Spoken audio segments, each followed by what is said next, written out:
el cuentista maldito.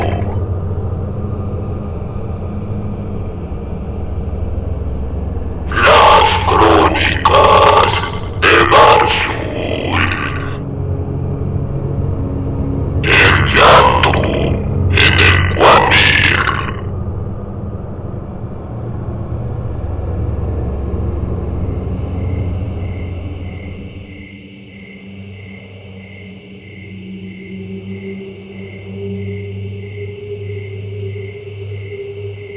Amo el campo y toda mi vida la he dedicado a trabajar la tierra, a ararla, cultivarla y cosecharla.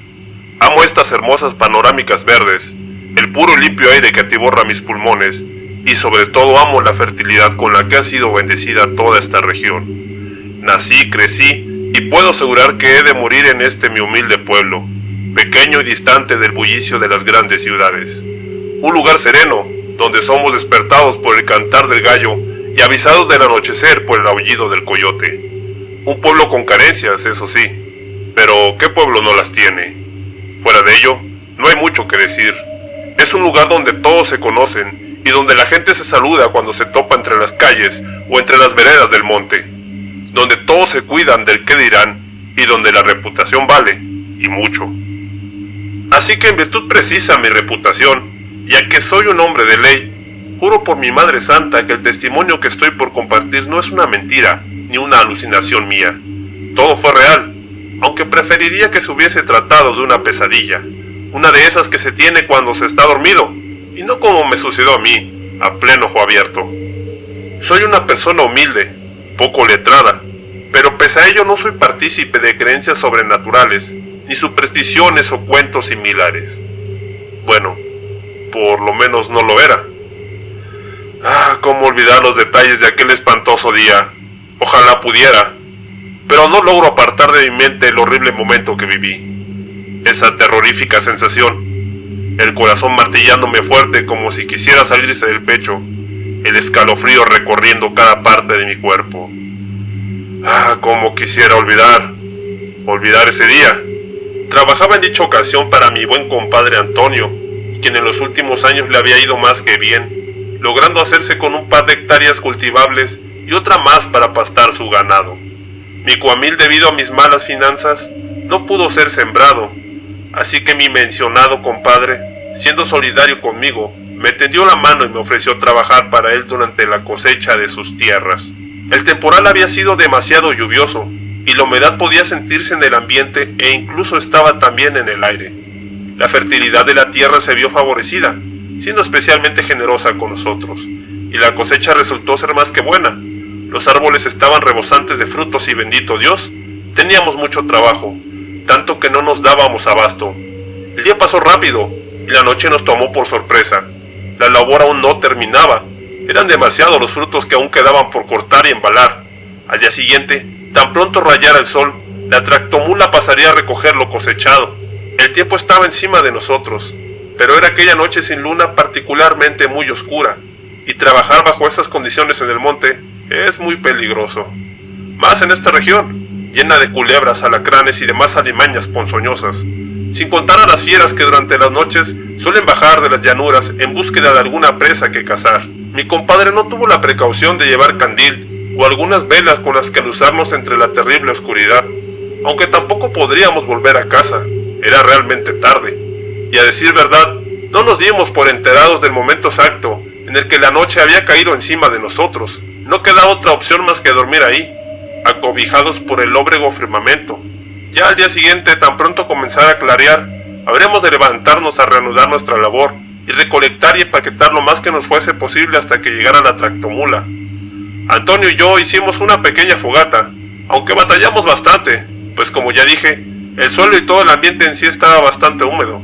La noche era helada, pero gracias a la fogata pudimos mitigar el frío, además de espantar a las criaturas del monte, que pudiesen estar acechando ocultas entre la fronda y la oscuridad. Llenamos la barriga con los lonches que guardábamos para el mediodía, pero que se mantuvieron intactos gracias a lo atareados que nos mantuvo la larga jornada. Después de cenar conversamos un poco y entonces nos quedamos dormidos. Hubiese deseado quedarme así hasta el amanecer, pero por alguna desgraciada razón, eso no sucedió. Desperté a mitad de la noche de la mano de los cantos de una lechuza que trinaba desde el alto dosel de los árboles. Traté de dormir nuevamente, me volví de un lado a otro, pero en ningún momento fui capaz de conciliar el sueño. Entonces hablé a mi compadre, tal vez él también estaba despierto. Antonio, ¿escuchas a esa molesta lechuza? Pero solo exclamó algunos ronquidos. Estaba claro, él dormía profundamente. De repente se escuchó el aleteo de la ruidosa ave, que huía despavorida del lugar. Era como si algo, o alguien, le hubiese espantado. El viento comenzó a soplar entonces produciendo un silbido, un tanto inquietante. Las ramas de los árboles se mecían, y de vez en cuando crepitaban. De fondo se escuchaba un ininterrumpido grillar, que prontamente fue acompañado por el aullido de un coyote solitario, que hizo eco en todo el monte. Sentí un extraño escalofrío recorriendo mi cuerpo. La noche se había tornado repentinamente más fría, y algo en aquella atmósfera comenzó a perturbar mi tranquilidad. Deben de ser figuraciones mías, pensé. En ese momento percibí un ligero crujir entre la hojarasca, como si caminaran sigilosamente en la penumbra que nos circundaba. Algo está por ahí, me dije. Así que más temprano que tarde alargué la mano para hacerme con mi machete, el cual reposaba cerca de mi lecho improvisado. Apreté el machete entre mi mano derecha y me puse de pie. Me mantuve en silencio, a la expectativa de lo que sucediera, y nuevamente el crujido de la hojarasca delató al merodeador. Ahora estaba convencido. Aquella pisada fue lo bastante fuerte como para desvanecer el último atisbo de sospecha. ¡Compadre! ¡Compadre! ¡Levántese!, le decía a la vez que lo sacudía de un lado a otro, con esmerado frenesí. Pero Antonio no me respondió. Dormía sueño extremadamente pesado. Pareciera como si alguna fuerza desconocida deseara que él no despertara, puesto que todos mis intentos fueron fallidos. El crujir de la hojarasca se dejó escuchar por tercera vez, pero en esta ocasión el sonido fue definitivo, pudiendo distinguir en él las pisadas de un ser humano. Quien sea que esté por ahí, más vale que dé la cara, grité hacia la oscuridad, pero fue el silencio mi única respuesta, al menos durante unos momentos, pues de a poco un sonido confuso fue ganando notoriedad, un sonido humano. Era el llanto tierno de un bebé, uno aparentemente recién nacido, quien a lágrima tendida sufría sin ser consolado. Posiblemente alguna mujer desnaturalizada y madre prematura había acudido hasta aquellos lejanos cuamiles a abandonar al pequeño, cosa que no me sorprendería, ya que como dije desde un principio, el pintoresco pueblo que me vio nacer era un lugar de ideas y costumbres muy arraigadas, de creencias conservadoras e ideales morales muy estrictos y una incuestionable fe católica. Y aunque estas normas sociales eran aplicables para todos en el pueblo, eran especialmente más rígidas, más severas para las mujeres, quienes debían conservarse puras y castas hasta llegar al altar y dedicarse a su marido por el resto de su vida. Toda señorita en el pueblo debía mantener una conducta apropiada, digna de su casa y de su comunidad, malaya de aquellas que salieran con una barriga a destiempo, malaya de aquellas que mostraran conductas inadecuadas y coquetas. Eran señaladas y sometidas al repudio de la comunidad entera, condenadas a ser la comidilla del pueblo, la vergüenza de su hogar, y a partir de ahí el juguete de cualquier hombre, ya que nadie las volvería a tomar en serio. Tanto la reputación como el qué dirá la gente se tenían en alto valor, y a nadie le gustaba ser señalado, juzgado o socialmente rechazado. Decidí entonces acudir en ayuda del infante, pero con el machete aprestado por si la ocasión lo ameritase. Más valía estar preparado ante cualquier desagradable sorpresa. Desafortunadamente para mí, no existía forma en la que yo pudiese estar listo para la macabra sorpresa que a una docena de metros me estaba esperando. Así pues me aventuré en las tinieblas, caminando pausadamente y prestando atención a mi alrededor, esforzando la vista para lograr atisbar algo entre la gruesa oscuridad. El llanto del bebé era cada vez más y más grave, entendiendo entonces que el desdichado angelito se encontraba ya bastante cerca. Su llanto era sumamente desgarrador, nostálgico, aunque a la vez transmitía una sensación que no sabría cómo explicar, una sensación que lograba ponerme la piel de gallina. De repente la luna, quien hasta esos entonces había estado ausente, hizo acto de presencia, y sus rayos atravesaron entonces por una calva en el cuamil, iluminando con su fulgor al recién nacido, que como bien me había avisado antes mi oído, se encontraba ya solo a unos pocos pasos. Fui capaz entonces de ver cómo el pequeño manoteaba y pataleaba sumido en un llanto profundo y desconsolador, envuelto entre la tela de algodón de un viejo y sucio zarape.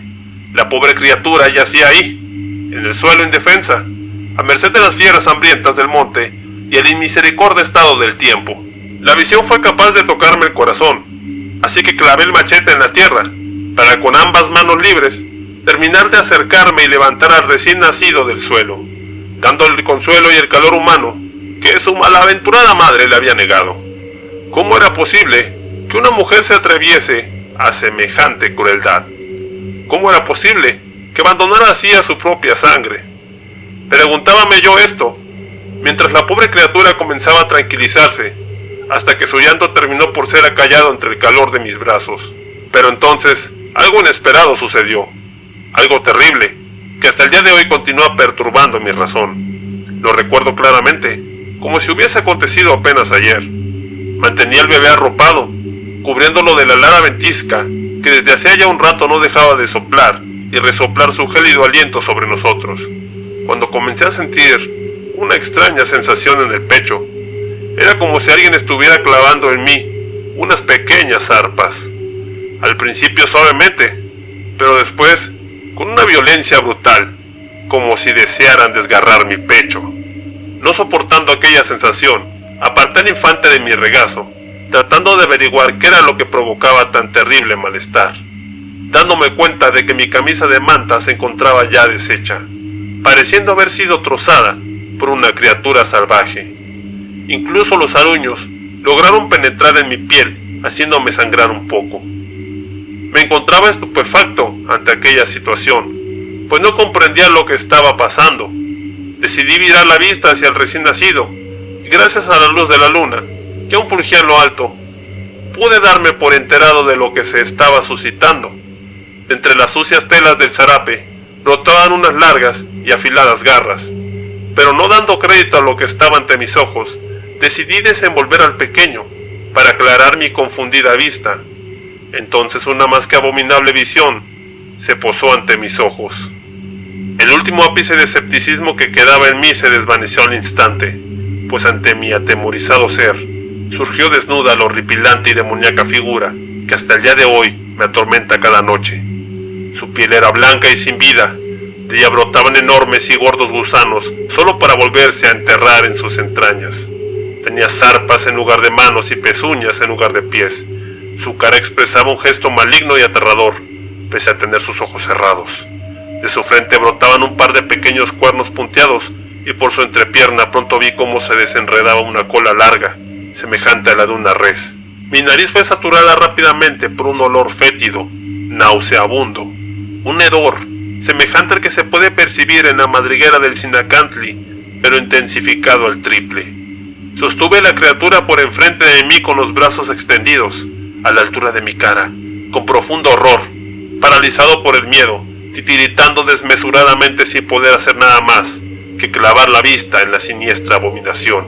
Finalmente, para coronar el terrible avistamiento, la aberración, aquel aborto del infierno, comenzó a abrir los ojos lentamente, y estos brillaron como si de un par de ascuas se tratase, mirándome fijamente y a la vez esbozando un gesto obsceno con su horripilante rostro.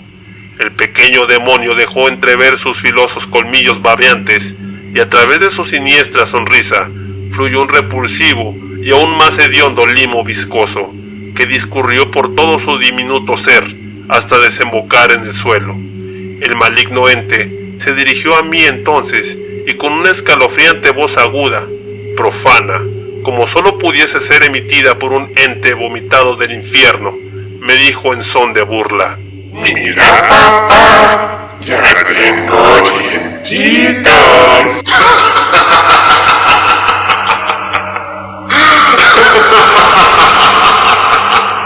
Seguido de semejante declaración, una risotada violenta, estridente resonó en cada rincón del cuamil. En ese preciso momento, una pizca de valor retornó a mí, siendo capaz de arrojar al ser muy lejos. Tan pronto me desafané de la abominable criatura de ultratumba, corrí paso atrás buscando alejarme con premura de aquel maldito lugar. Pero por más que me esforzaba, era como si no avanzara, Pareciera como si el tiempo se hubiese detenido. Mi corazón latía fuerte, muy fuerte. Creí se saldría del pecho. Estaba pálido, sudoroso, aún titiritando desmesuradamente. El terror que aquella cosa había infundido en mí era absoluto, infinito, a tal punto que faltaban palabras en mi vocabulario para poder describir el cúmulo de horribles sensaciones que recorrían mi ser. No sé si por el hecho de ser una persona poco educada o porque en verdad no existían palabras en el vocablo para referirse a mi sentir apropiadamente. Fue tanto lo que corrí que no me di cuenta del momento en el que salí del cuamil y perdí el rumbo. Estaba a punto de frenar el paso cuando tropecé con unas piedras y caí de bruces. Al momento de caer, mi cabeza se estrelló contra algo, quedando inconsciente al acto. Para cuando recobré la conciencia y abrí los ojos ya había amanecido. Me encontraba tumbado sobre un lecho incómodo de puntiagudas piedras, ubicado peligrosamente al filo de una barranca. Tan pronto me puse de pie, logré escuchar los gritos de mi compadre, que me llamaba a la distancia en tono preocupado. Regresé al cuamil aquejado por un fuerte dolor en la cabeza y con el cuerpo adolorido producto de haber estado tendido durante horas sobre la dureza de las piedras, pero más que nada, perturbado por el encuentro espeluznante que había tenido con el ente del Averno. El escalofrío aún recorría mi cuerpo y la titiritera de vez en vez aparecía.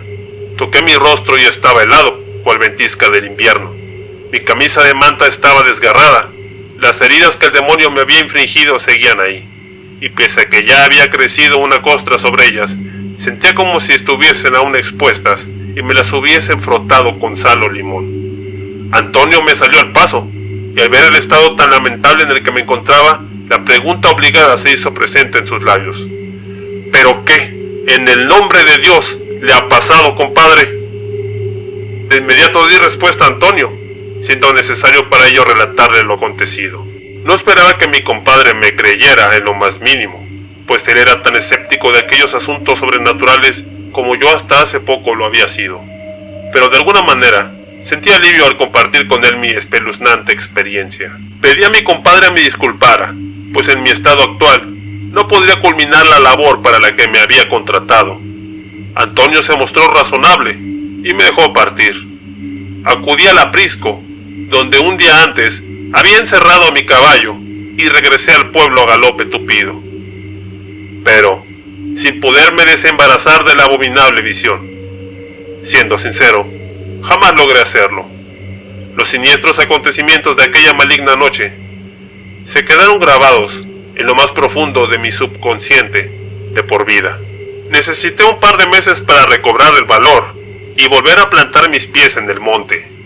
En ese tiempo, el escalofrío desapareció y mi pálida tez recobró su color, aunque la paranoia y el terror que sentía al caer la noche jamás desaparecieron. Así, desde aquel perturbador acontecer, cuando el sol comienza a morir a la distancia, medroso y precavido, parto de regreso al pueblo antes de que la noche me vuelva a sorprender, pues uno nunca sabe qué clase de entes de pesadilla escapen del infierno, merodeando por ahí, ocultos entre las tinieblas que cubren con su espectral y mezquina entraña la hermosura de las frondas y panorámicas verdes.